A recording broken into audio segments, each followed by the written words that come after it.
Hi friends, welcome to my channel. ఈరోజు recipe వచ్చేసి భక్ష్యాలు. వీటిని ముందుగా కడిగేసుకొని ఉడకబెట్టుకోవాలి. అలా ఉడికిన తర్వాత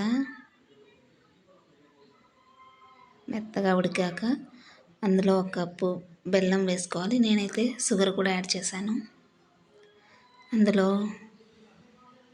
కలిపేసుకొని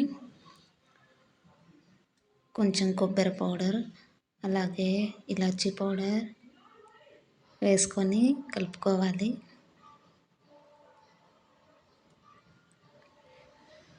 అలా అయ్యేంత వరకు అందులో వాటర్ అంతా ఇంకిపోయేదాకా కలిపేసుకొని ఇక మెత్తగా చేసుకోవాలి.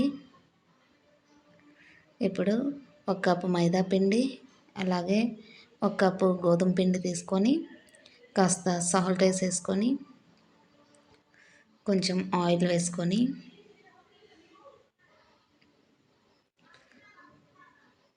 కొంచెం వాటర్ పోసుకుంటూ చపాతీ పిండిలా కలుపుకోవాలి.